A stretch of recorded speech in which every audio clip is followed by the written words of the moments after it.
ഇടുക്കി അടിമാലി ടൗണിലും പരിസര പ്രദേശങ്ങളിലും മാലിന്യ നിക്ഷേപം വർദ്ധിക്കുന്നുവെന്ന ആക്ഷേപങ്ങളുടെ അടിസ്ഥാനത്തിൽ നിയമലംഘകർക്കെതിരെ നടപടി കടുപ്പിക്കാൻ അടിമാലി ഗ്രാമപഞ്ചായത്ത് ഏതെങ്കിലും വിധത്തിലുള്ള മാലിന്യ നിക്ഷേപം കണ്ടെത്തിയാൽ കുറ്റക്കാർക്കെതിരെ കർശന നടപടി സ്വീകരിക്കുമെന്ന് ഗ്രാമപഞ്ചായത്ത് സെക്രട്ടറി നന്ദകുമാർ പറഞ്ഞു.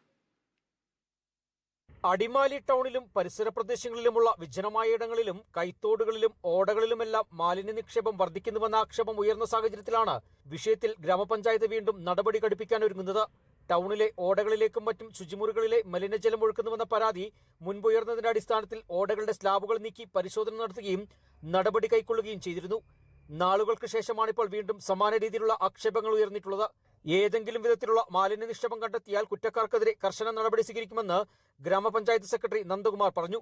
കഴിഞ്ഞ 1.5 വർഷം കൊണ്ട് മാലിന്യ നിക്ഷേപം അടക്കമുള്ള നിയമലംഘനങ്ങൾക്കെതിരെ 10 ലക്ഷത്തിലധികം രൂപ പഞ്ചായത്ത് പിഴ ഈടാക്കിയതായും സെക്രട്ടറി വ്യക്തമാക്കി.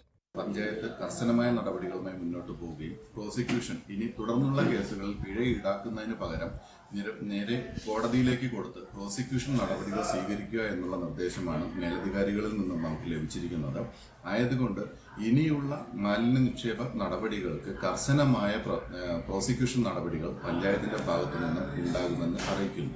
വേനൽക്കാലം ആരംഭിച്ചതോടെ ടൗൺ പരിസരത്തെ പല കൈത്തോടുകളിലും ജലനിരപ്പ് താഴുകയും അവ അഴുക്കുചാലുകളായി മാറുകയും ചെയ്തിട്ടുണ്ട്.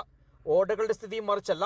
ദേശീയപാതയിൽ ബസ് സ്റ്റാൻഡ് ജംഗ്ഷൻ ഭാഗത്ത് ചില സമയങ്ങളിൽ അസഹനീയമായ ദുർഗന്ധമുയർന്ന സ്ഥിതി നിലനിൽക്കുന്നു. ഇത്തരം സാഹചര്യങ്ങളിലാണ് മാലിന്യ നിക്ഷേപത്തിനെതിരെ കടുത്ത നടപടി വേണമെന്ന ആവശ്യം ഉയർന്നിട്ടുള്ളത്. Kerala vision news, Idukki.